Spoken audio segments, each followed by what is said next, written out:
on, y'all. From the West Coast to the East Coast and everything in between, folks. From Eve After Dark to concerts in the park, you are live with yours truly, Lonzo, the godfather of West Coast hip hop. And today I had to go on my Rolodex, folks. I had to go dig this one up.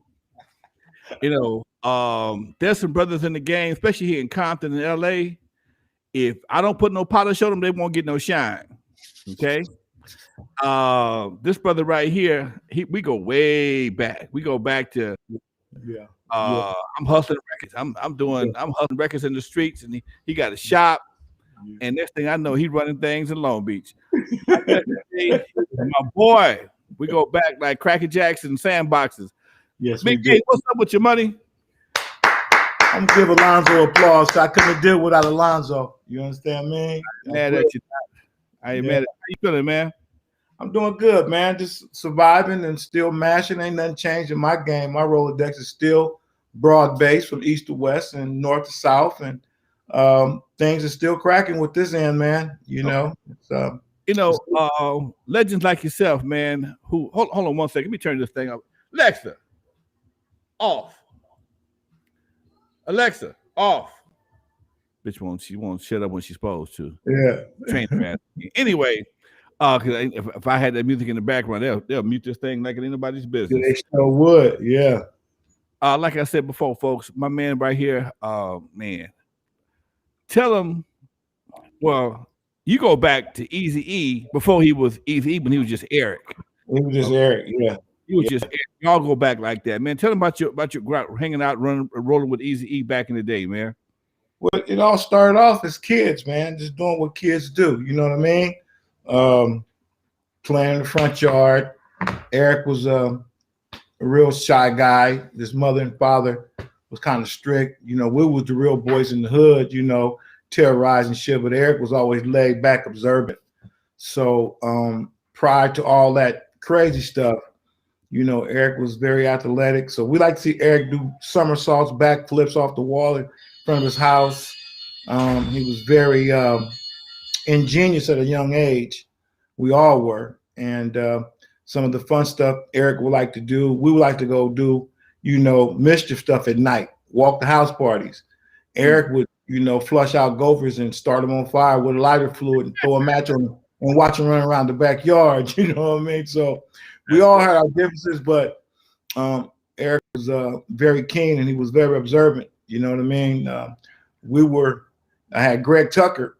Greg Tucker was one of our best friends, still is. He lived next door to me. Eric lived on Muriel. I lived on Kurupt, one block over. So we would just hop the gate or walk through the alley.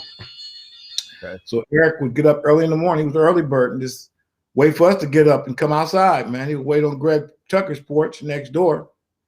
And he would just ask us what we got going on today. And God knows that if Greg was around, he had a stolen car. And Eric loved to see.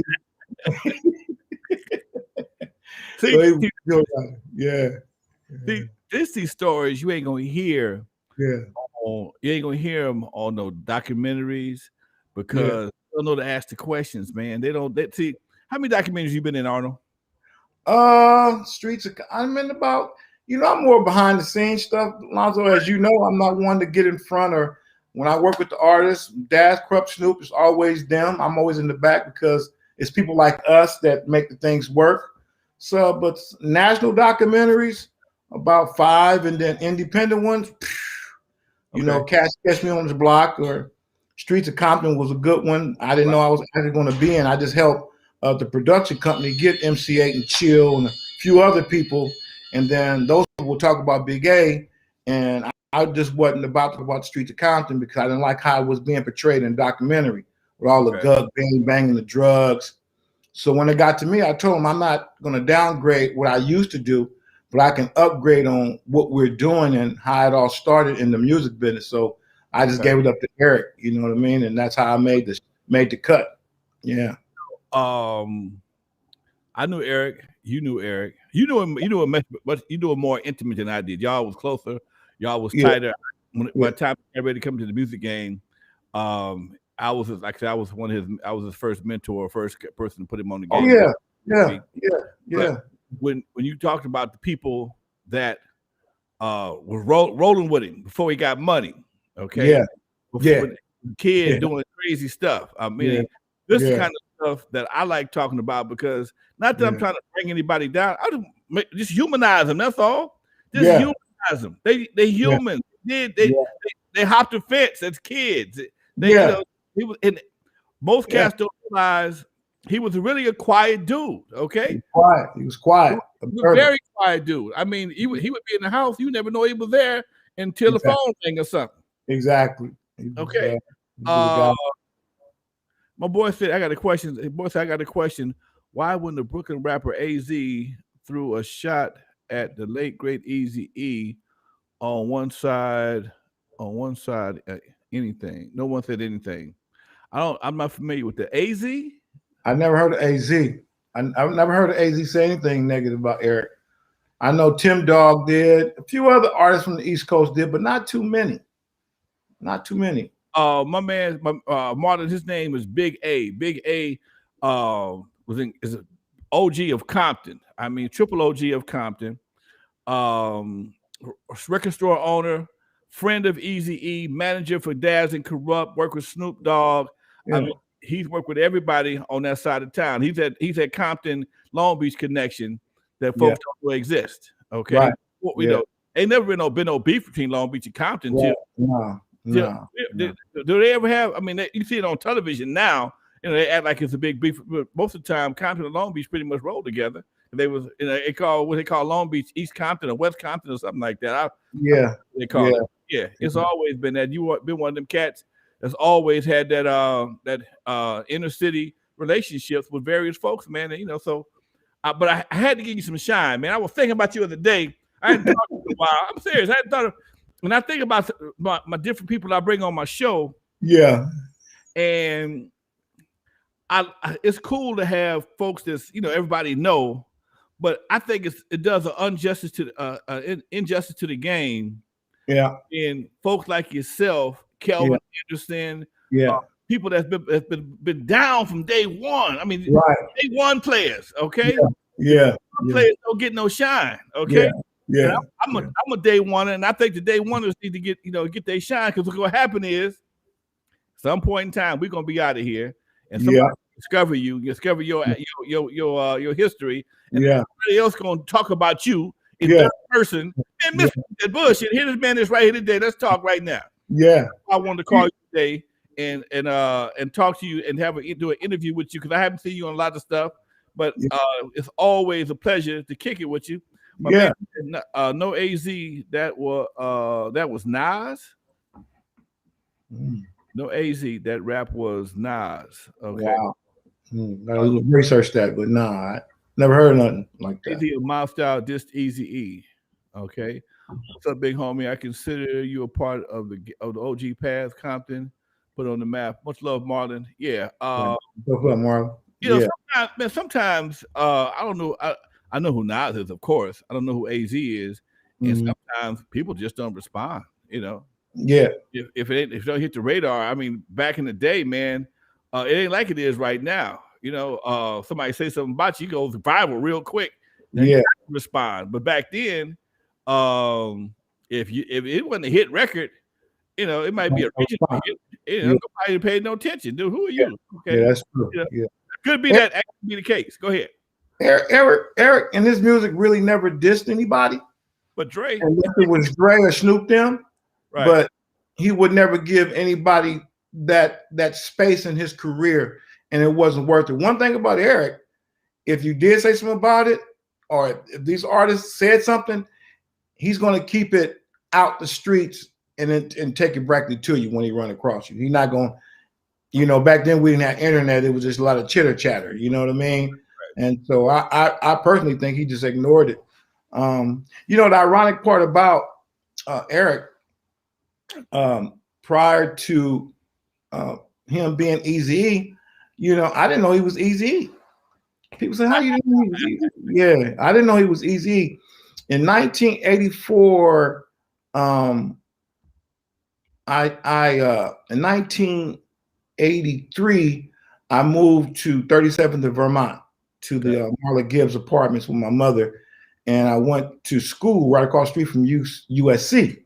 because I was tired of everything going on in Compton, the drugs, the charm, the angel dust, what we were doing. So when I left, everybody was still doing that. Eric was just got his little stuff, and I was like, I'm out of here. And I became a design draftsman. I went to drafting school and learned computer-aided drafting, and decided to turn my life around and to get into the aerospace industry as a draftsman, as a tracer for Boeing or Northrop or Lockheed or something. So I kind of like turned my life around. So I left Compton for a year. And before I even thought about going back, I didn't get a job in the aerospace industry. So in '84, I got kind of frustrated after graduating from design drafting school. And I went to the military, man. What? I joined the military, 12 Bravo combat engineer, honorable discharge veteran. You know what I mean? So I went there. If I bang for the city, I'm going to bang for the country, but legally get down and become, get educated on military life. And so I did 4 years of active duty in the military. But I found out he was Eazy E in 88, 87, 88. When I was stationed in Fort Dix, New Jersey. And Eazy them, it was a big tour coming up. And because I was on the East Coast, I had just came down from Anchorage, Alaska, and went to Fort Dix in New Jersey. So I was on the East Coast. Been on the military. I'm like, let me go to a concert. They had a concert in Philadelphia at the Spectrum, right? So I left. I got me an off-base pass, because back then you had to let them know you leave and get a pass to go off base. So I got an off-base pass to go to another state. I'm in New Jersey, so I had to drive the turnpike to Philadelphia. That's a whole other state. So I got my pass, and I went to the Spectrum Arena, and I went there to see Kumo D, Heavy D and the Boys, Fat Boys, LL Cool J, Big Daddy Kane. I'm into that because I was out there. That's all I heard. Right. And I remember being in nosebleed seats, man, and all the big acts came, and I'm waiting for, I think Big Daddy Kane or Dougie Fresh was the headliners, and they came out with, "Oh, y'all motherfuckers ready for some niggas straight out of Compton?" All the lights, turn off. "Are you ready for N.W.A?" I didn't know what that was. And they came out bumping straight out of Compton. I'm like, what is that? So before I even I'm listening to it, sounded fly. I went to the payphone inside the arena and called home. I called my little brother Blue Rack from the Banging on Wax. You know him, you met Blue. Right. And I'm like, hey, Joe, what's this N.W.A shit, man? What is N.W.A? He said, "Man, that's niggas with attitude. That's easy." I said, "Who was that?" He said, "Eric." I said, Eric who? He said, "Eric Wright, your homie around the corner, Eazy now, cuz he a millionaire." I hung up the phone. And the red coast, the ushers, they could not hold me back, Lonzo. I made a straight beeline to the front of the stage, dog. And Eric seen a little commotion. He seen a little commotion while they was performing. And he recognized me, and he looked at his glasses. He said, "Oh, he cool. He came to the side. He cool. Right. And he was, they let me sit on the side of the stage and watch the show on the side of the stage. And when they came off the stage, Rand came up, "What's up, Arnold?" And what? Eazy came up, "What's up, Arn?" I'm like, "What's up, E?" Because we called him E, as you know. "What's up, E?" And I'm Eazy E now. I'm like, Eazy E. It's like, I'm on record label, man. It's N.W.A, niggas with attitudes. And I was just stunned, you know what I mean? And Jerry was like, "Come on, Eric, we got to go. He said, "Arn, give me a call. Arn." Gave me his business card, Ruthless Records. Wow. And I had maybe 2 years left, right? Okay. And once I was mesmerized behind that, I went back to the military and went to the PX and got all the Right On rap magazines and just started researching. Okay. Like, I really know somebody in the music business, and like, this is my homeboy. So I just kept that close. And I got home in 89. Okay. I got home in 89. And that's the first person I called was Eric.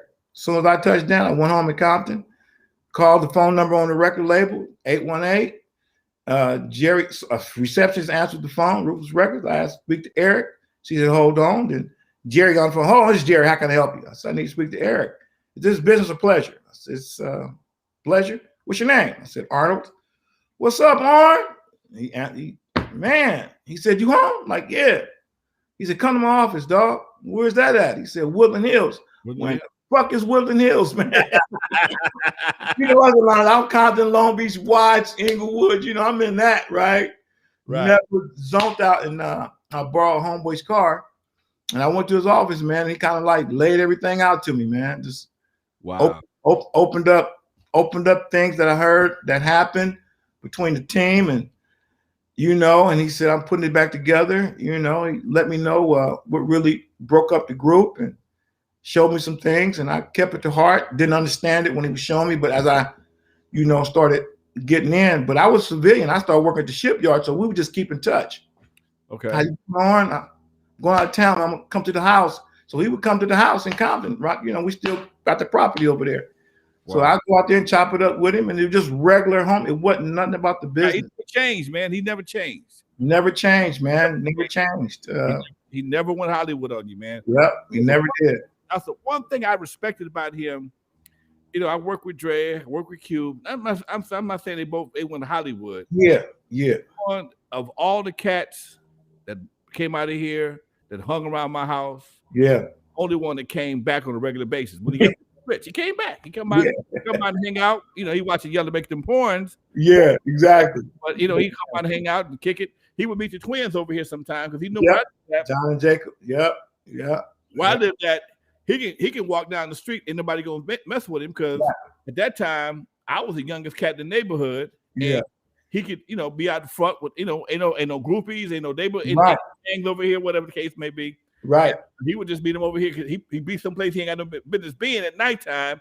Yeah. To his girl, okay. So he can't go over here, so he meet him over here, and he can take John and then roll out from there. Okay. That's one thing about Eric, man. He had mansions, but he'd stay in the hood, stay in Norwalk by the freeway. You know what I mean? Downey. You know what I mean? And I was like, he was just a regular dude, man. You know, just regular. And I like, you know, what happened. He was very keen on what was happening in the community, you know. And when we did that Tweety Bird Loc album with Tweety Bird, rest in peace.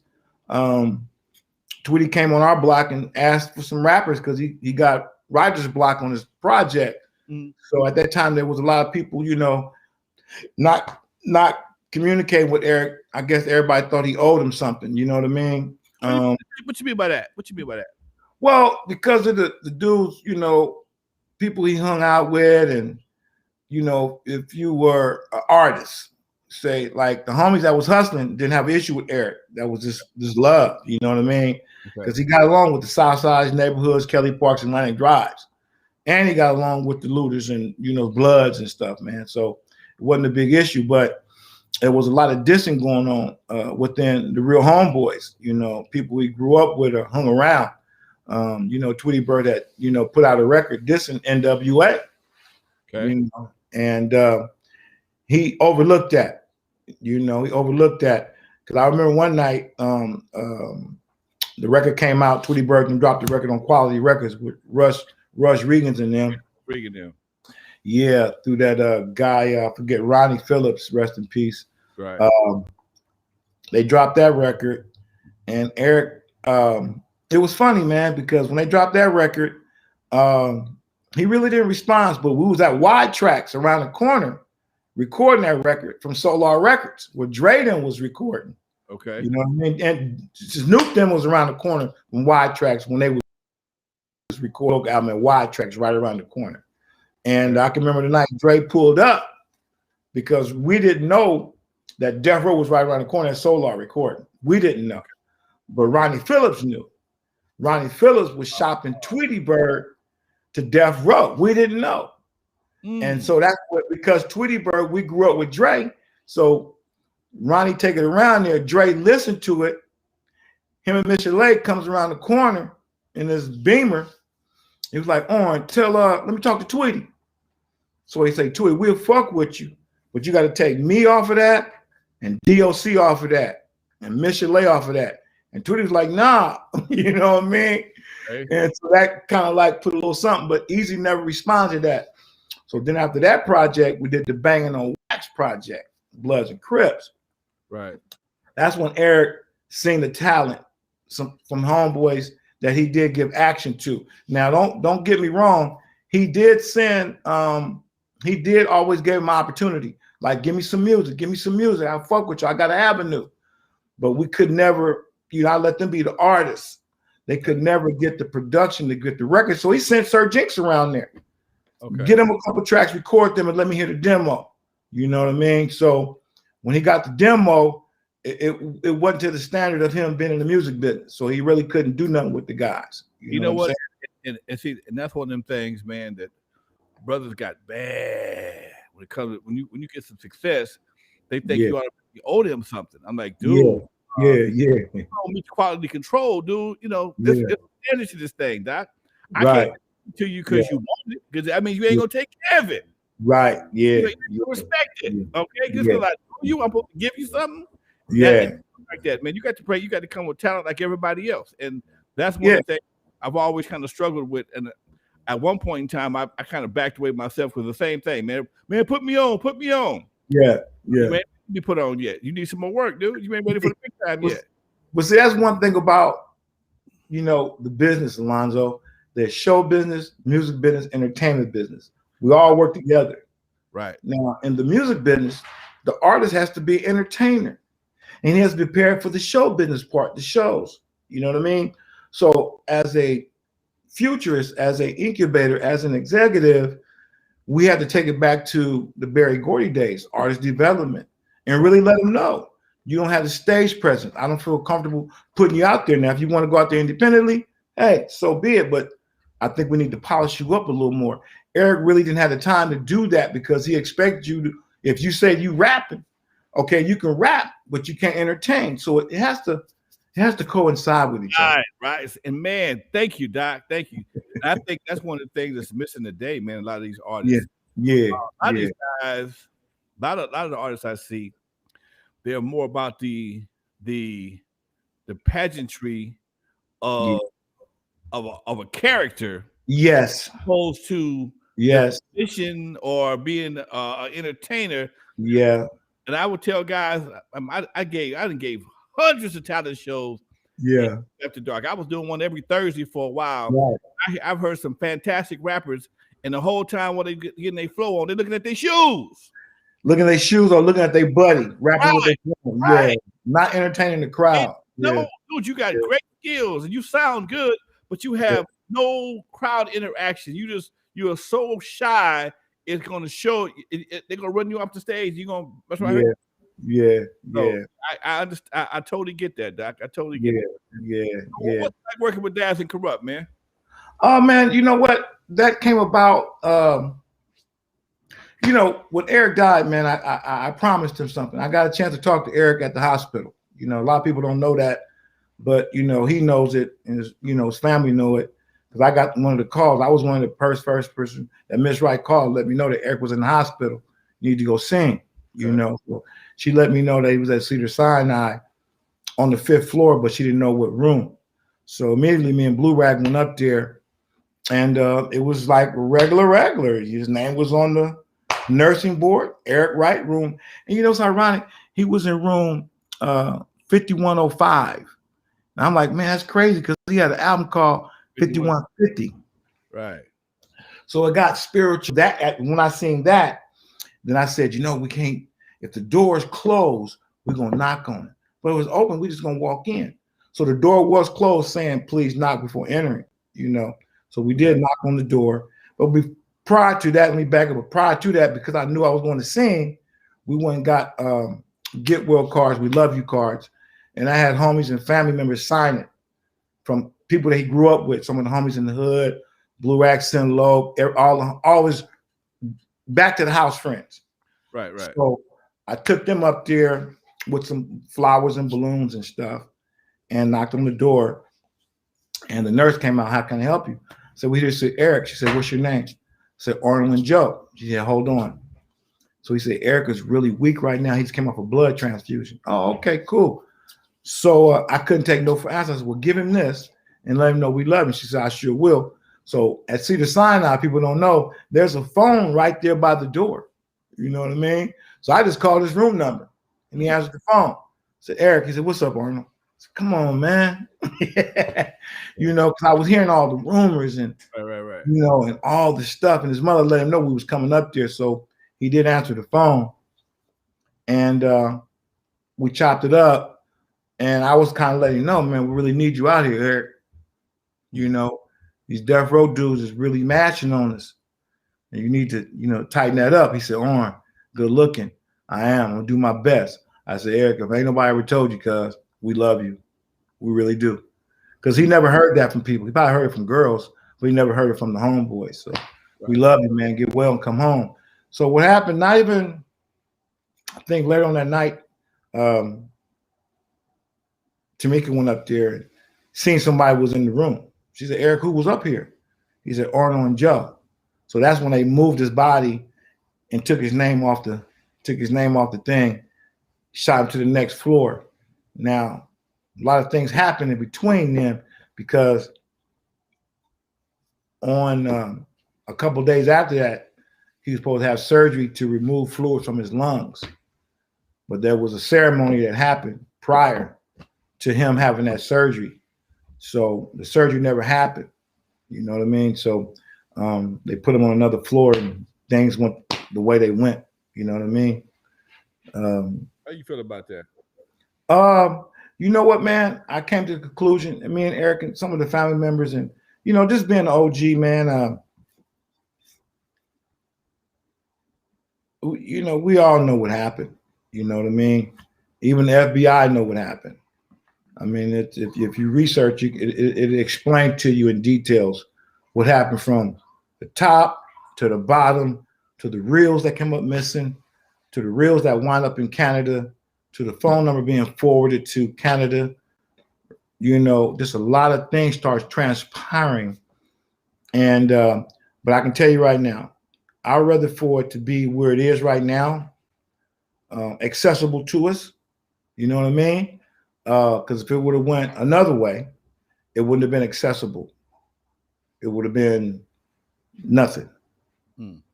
So the moves that were made, I think, you know, because I got to know Tamika, it was the best thing going at the time.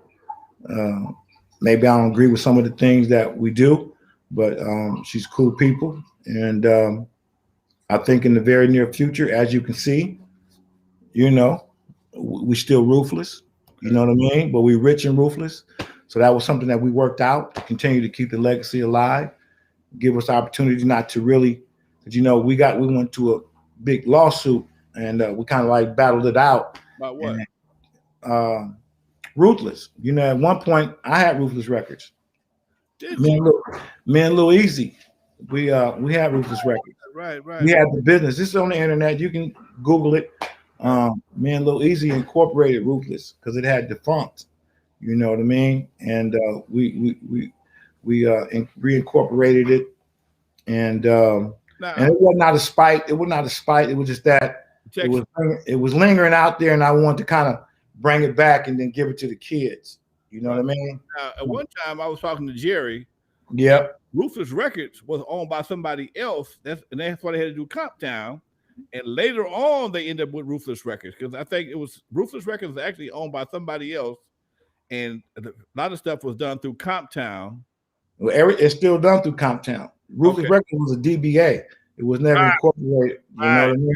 Right. Somebody had that name. They did a DBA, and then they did everything through Comptown. Then you said at some point in time, whoever had it, let it go defunct? No, it went defunct. It went defunct because, you know, it wasn't putting out no music, and only thing that was rolling in were checks. You know what I mean? Checks was rolling in under Comptown. So when I got a call from a Japanese motherfucker in Japan who was trying to come and do it. So while he's telling me he wanted me and Lil Eazy to be a part of it, he's finna come. He told me to buy Ruthless Records. I'm like, you finna buy it? So I immediately went to the state of California and see, you know, what was going on. And I seen that it was, you know, suspended, defunct. I'm like, what? Okay. So I immediately got my credit card out, went to the Secretary of State and saved it and put it in little E and me and his name. And boom, when we got the articles, I took it to him and Ms. Wright. Like, man, we got. He said, "What is that, huh?" It's the name. I mean, we got to still fight for the trademark, but we can still hold on. Nobody else can go try to do it and bring it back. Yeah, you got some leverage. So I kind of saved it, and then that was in 2015, and then 2017. Okay. I think somebody from Orchard Sony contacted her and asked her, "Do you know anything about this?" Because they came up with a business card with a little E name on it. So I guess she gave it to her attorneys for them to look into this. Okay. And then they went to the state of California and seen whose names was on it. And then a big lawsuit came. So the lawsuit was it was a federally traded. She sued me and Lil Eazy, Eric Wright Jr. and Arnold E. White. Okay. You know what I mean? And she didn't sue us to be just rah and try to get millions from us. She really did it to bring it back home and get an understanding why y'all doing this. You know what I mean? Because we got to sit down. I sat down and talked to her. We did see eye to eye at one point, and I just let her know it's going to be Ruthless. Let's just work this out. And she agreed to the name and said, "Y'all rolling with it. If you ever want something from me, just ask me." Because I had a problem with just doing shit. You know what I mean? Just being close to the family. Hearing things and feeling for the kid. Because I started supporting the kids the same day we buried Eric. I was in their life right then and there. Lil E was coming to my record store at 10, 11, 12, 13, 14, 15 years old. Right. Coming hanging out. You know what I mean? And that's how that rolled out. But it wound up working out really good. You see Lil Eric is on Growing Up Hip Hop. Just dropped his first commercially solo project, a single. Got that out the can and getting him revamped and to be the executive because he is the president of Rich and Ruthless and doing his thing. Man. But how I got with the DPG is, one thing Eric told me at the video shoot, Real Common City G's is, we were chopping game up. Okay. And he said, "Oh, just get a record shop." Because people don't know, him and Michael Bivins was about to be partners. Who this? Eazy E and Michael Bivins was becoming partners. Oh, okay. From Bad Bill DeBoe. Okay. So just because you heard Jay Prince and Irv Gotti and Suge Knight coming together to start their first black-owned manufacturing distribution company, no, that was Eric and Michael Bivins that started that. Okay. His whole get on was, I got about 50 groups signed on. Michael Bivins is hot right now in the East. He's got about 20 groups. So we finna sign all these groups, manufacture them. He said, I got a vendor agreement, me personally, and my label, because he was really independent executive. He wasn't signed exclusively with nobody. He might put JJ Fat over here, and how DLC over here. He never commingled the money. Right. That's the blueprint that I have right now. I'm never commingling the artists that I put out to what we're doing right now. So he told me one thing, to get a record shop. He said, "I want to get a record shop. You get a record shop, man, I'm going to load you up with everything. Just load you up." And he said, "You get a record shop, everybody coming to you, every artist, every record label, everything coming." So I'm working at the shipyard now, though. I'm working as the maintenance coordinator at the Long Beach Naval Shipyard. I'm a civilian, but he just gave me this game. When he passed, we buried him, and I just thought, like, damn, because all the artists was like, didn't know what to do. The label was in shambles, and I know his legacy was getting tarnished. It was just getting drug in the mud. And just being a homeboy, I just let me, fuck with the kids. And then the Long Beach Naval Shipyard closed down. I'm like, man, I can't get back to the streets. I am not going to run back to the streets. That's not happening. Because I'm doing good. I'm a discharged veteran, supervisor shipyard. I'm on the roll.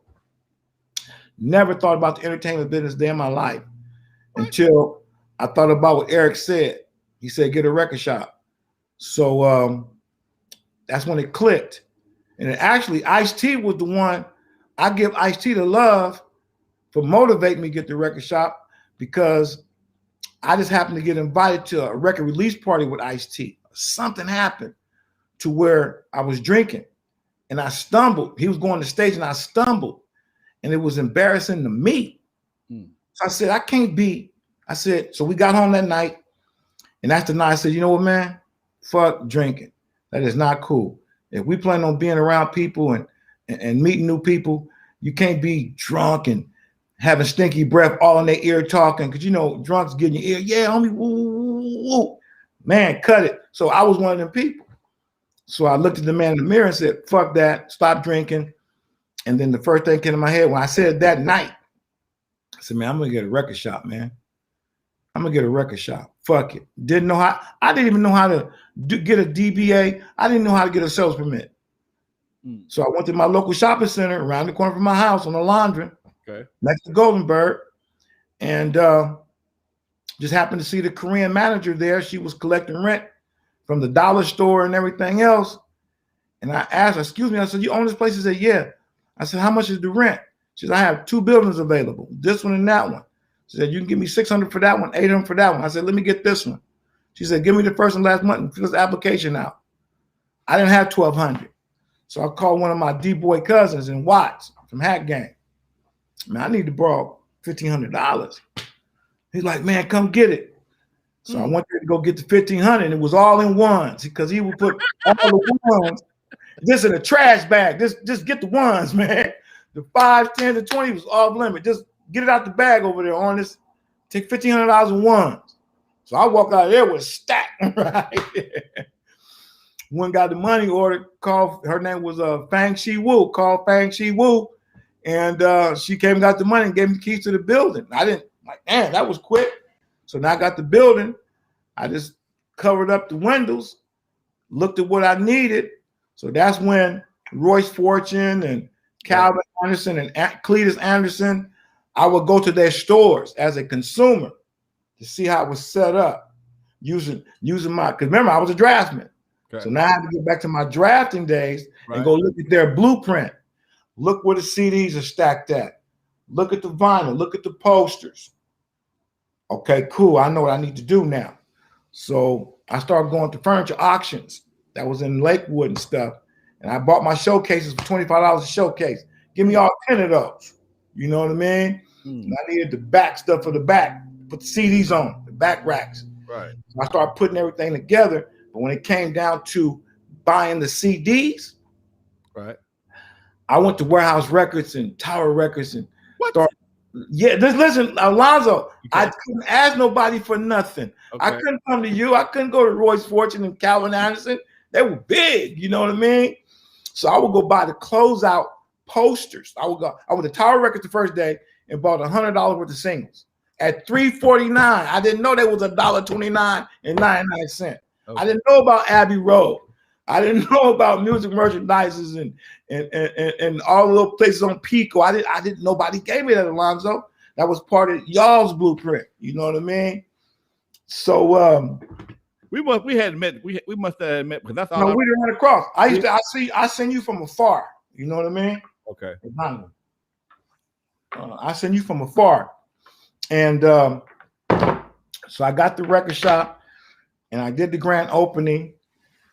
And I just told myself, I can't be buying posters. There's got to be another way. How they getting 5 Biggie Small posters and putting them on the wall and freaking them out, making them 3D? You know what I mean? Okay.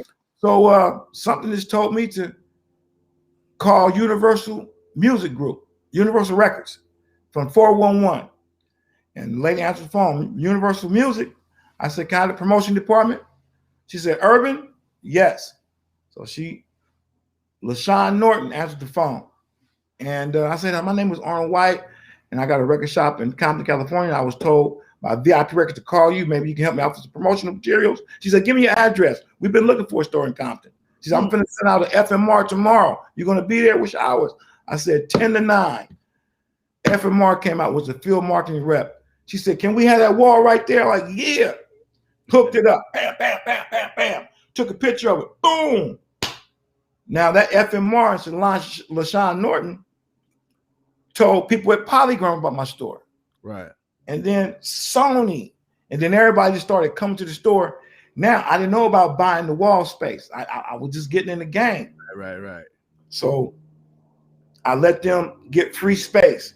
Then I learned about light boxes. I'm like, oh, it's okay. You know, I just started making my own light boxes, going to Home Depot and buying the light you put into the light you would buy to put into a barbershop, the top light, the fluorescent lights. Right. I would get them and put the poster on the inside with the clear, drop it in the window. It was a light box. You know what I'm saying? See, Doc, that's the hell of a story, dude. That's a hell of a story. I mean, that goes to show you how if you ain't got to have a game, you got to have the heart to play the game. Okay? Yes. You can have no game. You buying records, buying records and whole retail. Yes. You just be in the game, okay? Yes. If I didn't know, because back then, everybody you just mentioned, Abbey Road, Pico. I know. This one time. There was all my folks. So Don over there on Pico, you know what I'm saying? Don, that's a Jewish guy that buy records. Yeah, he had this little spot on Pico. You go all the way to the back. Right. Yeah. See, I'm glad you said that. I forgot his name. I know you did. That's where Steve Yano at. Okay? Yes. Steve Yano. Yeah. From the Rhodium Swap Meet, I'm slinging bootlegs. Yeah. And Steve Yano's in there dealing with Don. Steve Yano was buying my records from Don. Yes. But Don hadn't bought enough of them to cover Steve Yano. So I walk in to bring him some more. Yeah. He hit me up. And when he hit me up, I thought he was a Fed. I'm like, oh, hell no, I ain't selling you nothing. I'm finna walk up out here. And Don had the co-sign on him. Don said, Lonzo, he's good. He's okay. And that's how me and Steve got hooked up. And that's how Steve came to the house because I had more records at the pad. He followed the home and filled his van. It filled him and Sue filled the van up, and everything else, rest of his history, man. And you made more money dealing directly with Don. Oh, man. Come on, dude. You know, I got a question for you. Because I got a theory. If we was back, I don't know, 25, 30 years now. 30 years now? Maybe 20 years now. About 30, man. If we back in the day, the artists of today, if folks had to get in their car and drive to Arnold's record shop, pull their money out their pocket, or had to go through the record files, the record bins, the CD bins, pick out the hottest stuff, they still would be as successful as they are right now. Yes. The artists of today. Yeah. You know, we came from the 45s to the 33s to the 8-track to the cassettes to the CDs to downloads, Lonzo. I seen this whole and I've been in it. Every transition I've been in it. I never fell off. I stayed in it. Okay. You know what I mean?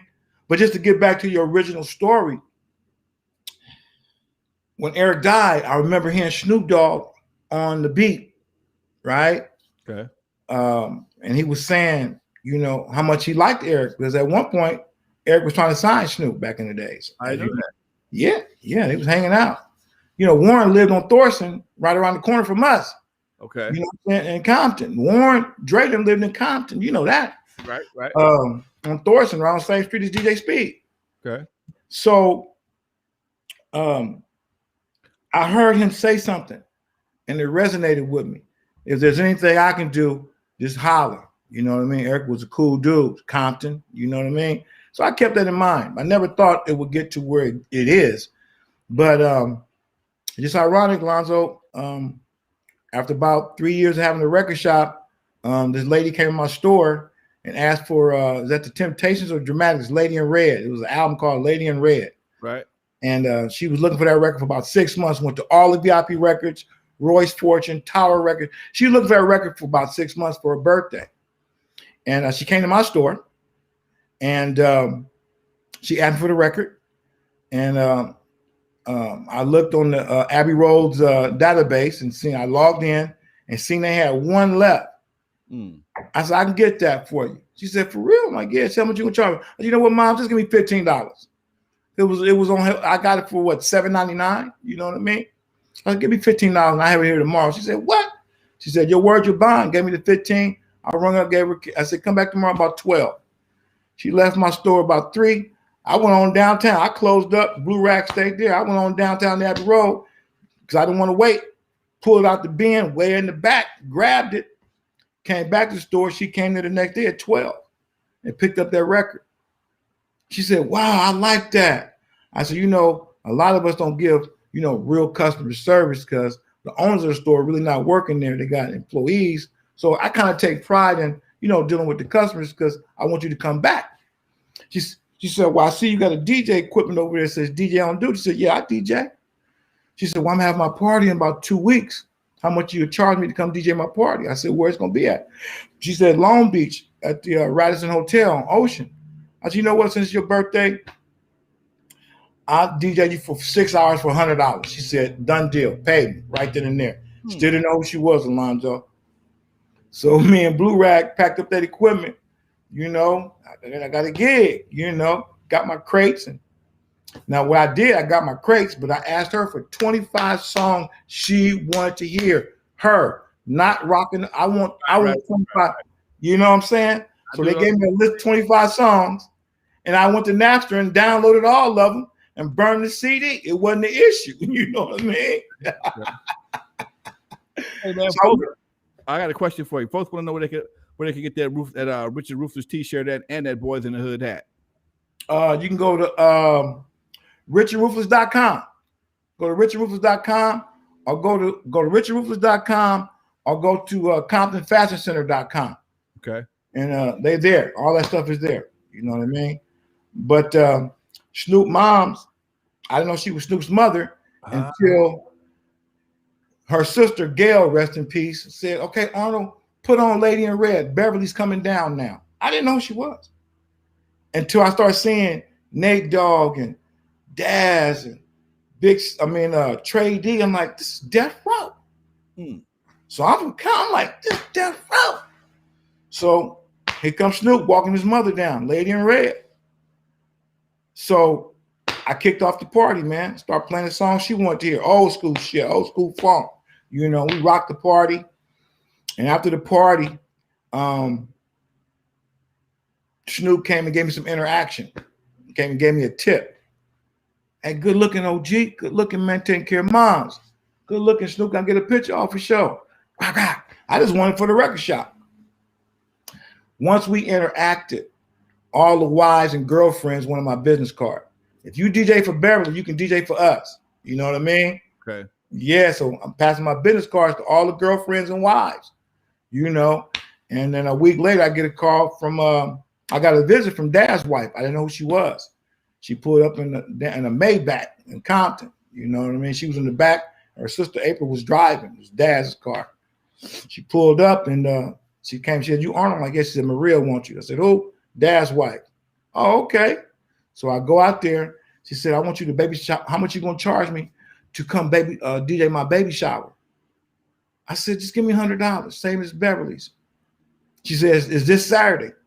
Same thing, just give me $100. I said, where you live at? She said, Mission Viejo. I said, what the fuck is Mission Viejo? I would guess. I'm like, I gotta go past San Diego. Wow. She said, it's in Orange County. She's maybe about 40-minute drive out. Oh, okay, cool. So I went there, man, and walked into Daz's mansion. Oh, you went out, Doc? I did. Why did I go out? Yeah, you blanked out. Anyway, you still there? Yeah. Anyway, so that interaction started, and I had a magazine. Remember the little magazine I had, Worldwide Update? It was a retailer magazine. Right. So she asked me about my magazine and how did I do it. So I said, I do this every month. I'm getting money from the label. I was getting advertisements from the labels. I had all the billboards like Tower Records and VIP Records on my store. I had all that. So I started me a magazine because I wanted to get some advertising dollars, let alone the billboards. But like Calvin was getting advertising dollars from the magazine. So I took the blueprint from the Jet magazine, same size. Instead of having Beauty of the Week, it was Artist of the Week. I had my own top 10 charts. I had my own charts and all that. But one thing I did in my magazine, I just didn't run ads for the records. I did write-ups on the executives. I took pictures with the executives. I wrote about Violet Brown, And I would drop them off at the labels inside the lobbies. Okay. So the executives would see it and give it to the promotion department, field marketing reps, and they just start blowing me up with ads. I'm getting PO numbers every week for ads. Wow. So I would just have to make up if Polygram, Sony, and A&M Records. Right. They would send me their ads and a PO. All I had to do was press up the book because I used to work with Rap Sheet over there with the boy Daryl James. Yeah, I worked with Daryl James, Soren Baker, all them little dudes, and Sean Johnson and Billy Johnson. I worked with them dudes. They used to come to the store all the time. Come on, my people, man. Lonzo, you already know we did this a lot. You the one who got me into getting in front of the camera in Compton, got my own show. You know that. You know we're using public access, Lonzo. Hey, Doc, I got a question for you. I keep asking about this ring you got from Eazy or something like that. What's that about? A ring you got from Eazy? A ring? What kind of ring you got? It's up. Look at the chat room right there. You can see it. What's up, OG Alonzo? What's up, Alonzo? I gotta scroll down. I see all my folks in the house. I got Sir Uncle Buck, John Wick. Yep, Wick, Papa 2 1s. Yeah. Mixy vibes. Yeah, it's all love. Jacob Brown. Yeah, it's all love. These are all my folks that, man, they come in and sit with me on every Thursday. I love it, man. That's what we need, support like that. But let me finish this up. Go ahead. Once Maria, which is Daz's wife, started seeing my magazine, she wanted a magazine, but she wanted to make it big. So I helped her publish her magazine. But that started making me I was at Daz's house every day. Every day, I would leave the record shop to the Blue Rag to run, and I would go to Daz's house and sit up with his wife. He was never there. But I got to thinking, damn, look at all these places.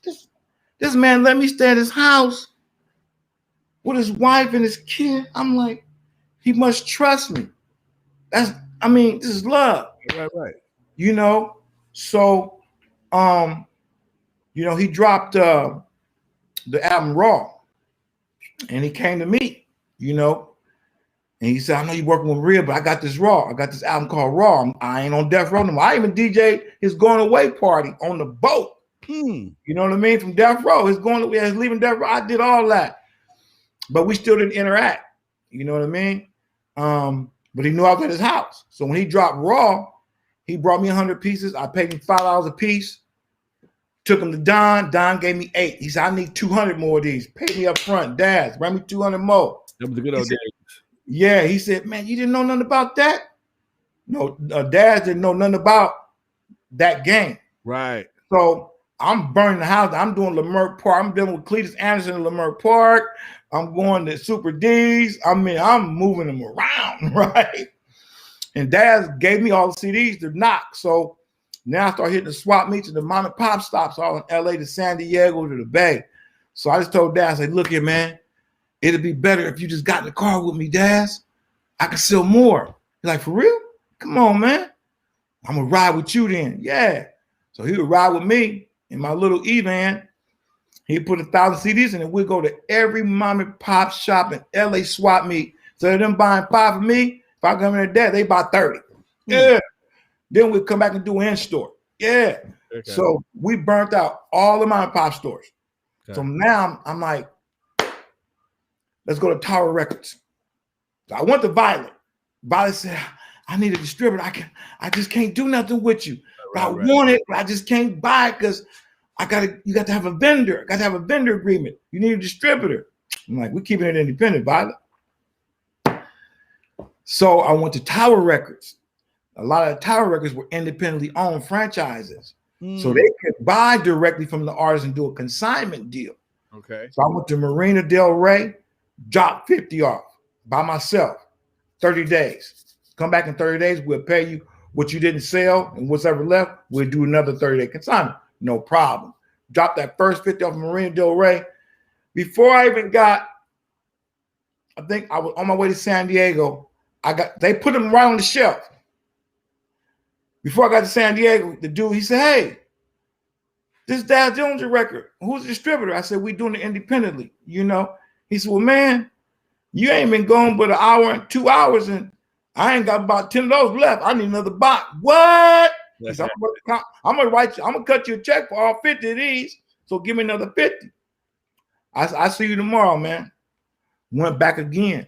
He said, I'm gonna call the one in Lakewood. Okay. Because they do consignment. Okay. So he did the one in Lakewood. Now they having their corporate every Wednesday corporate meeting. Right. You know, who's selling, what's that, what can we do? And those two stores like, man, this Daz Jones record, we can't keep it on the shelf. They're like, Daz. Said, yeah, he dropped this record and we put our own barcode on it. They did. Tower Records put their own barcode on it because Daz put a barcode on the artwork. Okay. So Tower Records had a system. They can put their own barcode on it just to put it in the system. It was scanning. Okay.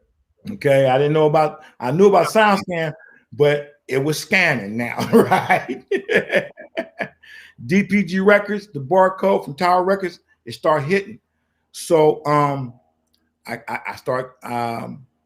got a call from, I'm not sure who it was, but they needed 10,000 pieces. No, Tower Records. They said, look here, we want to hook you up with our main corporate account. Want to give you a vendor account. Can you drop ship 10,000 pieces and give us the same deal for 30 days? I'm like, shit. Success is a bitch, ain't it? So I hit Daz up. I said, Daz, what's up, Big A? I need 10,000 pieces. He said, I ain't got 10,000 pieces. I might have 200 pieces. I said, man, I need 10,000 pieces right now. $6 a piece, 60 bands. He said, man, I ain't got it. I said, man, we got to get that. So I said, let me see if I can borrow the money to manufacture it. Because he got it manufactured at Rainbow Disc Makers. No, he did it at Rainbow. He did it at Rainbow. Yep. He did it at Rainbow. So I went to Don. No, I went to Cletus them at the Lermert Park, right? Right. And I said, hey, man, I need a favor. I need to borrow like $6,000. He said, for what? I said, I got a sale right now to drop ship 10,000 pieces for Tower Records. He said, let me make a call. You know, he got on the phone. He called Southwest Wholesale in Texas. Let me speak to Robert, please. Hey, Robert. Hey, man, I got that Daz record. How many you need? I'm listening to him, right? It's got a game going. He said, I got a pre-order for 30,000 units right now. So I'm listening, right? So they said, so how much you want, Big A? I said, I need $8 a record. He said, shit. He said, what if we press it up? Can we partner with you? I said, I got to go back to Daz. Let me talk. I'm going to call y'all right back. I got in the car, went to the house, my record shop, called 411 Southwest Wholesale, please. Texas. Call that number. Promotion department. Hold on, Urban? Yes. Hey, my name is Big A. I'm calling from DPG Records. He said, hold on, man. I got somebody want to talk to you. This Daz? I said, nah, it's his assistant. Got me on the phone with Robert, the owner. I said, hey, he said, you got the Daz Jones record raw? I'm like, yeah. He said, look, I got an order right now for 30,000 units. I said, I got one for 10,000 units from Tower. He said, I fulfill that. I will advance Daz. I will give him $8 a record and advance him 200,000 right now to get exclusive distribution on it. Send me the masters and the artwork. I said, I got to talk to Daz. He said, give me an address and I'll overnight this contract and a check. Shoot out to Mission Viejo, told Daz to place it. Man, I said, Daz, we ain't got to go to mom and pop stores no more, dog. This is it. Right. And next day, that doorbell rung. It was FedEx. Now, the ironic part about this, I videotaped me and Daz's interaction. Every time I was in his house, I set up a camera. Just sit up and talk. Doorbell ring. I got it on camera. Doorbell ring. I said, that's FedEx, man. He tore it open. There was the contract. There was the check. I said, the check, you got to sign the contract, Daz. Check ain't good until we give them the masters and overnight this thing back to them. Then they'll clear that check. Because right now it's just a check. They got to push that button in that computer and let the bank know it's good. Right. Man, we overnight that shit back. They said you can deposit that check. Get you a car, set you up your own vendor account. What else y'all got? We got Superfly, that whoop-de-whoop. Bring it on. Get you another advance. So that's when things started. Me and Daz locked in because I gave him the Eazy E blueprint. Remember that? Remember I told you at the beginning. Right. That's what Eric said, because he told me at his video shoot, Real Compton City G's, that he was only getting 68 cents a record. He was one of the highest paid entertainers in the business. Wow. He said Michael Jackson get $1 on. I'm like, what? Right. I said, how do you get? You know, I buy the records for $9. He said, you got to sign the artist, produce the artist, manufacture the artist, distribute the artist. That's it. Hey, Doc, you know what? I'm going to save the rest of this for the next time, man. That's it for the day. We had an hour. I try to keep my interviews down to an hour. You done dropped a whole bunch of fire. See, everything you just said, Arnold, everything I've been saying for the past 2 years. I know, Lonzo. Everything I said, that's why I'm sitting with my mouth shut, because everything I have said the past 2 years, Lonzo. People don't understand the game, Lonzo. Come on, man. I watched it from afar. Then you brought me into your world with Compton Cable, and come on, man. People don't understand how the game was back. The game was so much more doper back in the days. Yes, y'all get direct deposits. You got to do this, but man, back in the day, you could leave home with a truck. I used to leave home. I had a van. I would leave home, my van full of records. All you could put in my van was air. Only thing that fit in my van would be me and air. I would make my runs. By the time I got through, man, I got 10, 15,000 for the day. Yeah. That's how it was. But I want to leave this one note. I want to give everybody out there some advice that Eazy E gave me. And this lasts me every day. That's how I met Lonzo. And the secret to success is to believe in God, keep your faith, thank him for everything he's given you up until today, because he know you appreciate tomorrow. And the main thing is be careful on the toes you step on your way up, because it'd be the ass you kiss on your way down. That's big. That's why we survived this, Lonzo. Man, the toes you step on today will be connected to the ass you kissing tomorrow. Ooh, you couldn't have said it. I could have said it better myself, folks. Much love, much love, much love. Much love, man. Thank you for the opportunity. Holler at me. That's why I grabbed them OGs. That's why I grabbed these day one OGs, folks, because they know how we did it back in the day, and it'll never be done the same way again. Much love, chat room. Don't forget, y'all, check out my audio book, N.W.A. Not Without Alonzo, on Amazon, on Audible, the audio book. Download it, put it on your phone, folks. Put your headphones on. You'll hear these same kind of stories. We're going to do this again, Doc. We are. Part 2. Much love. You got it. All right, folks, we got it.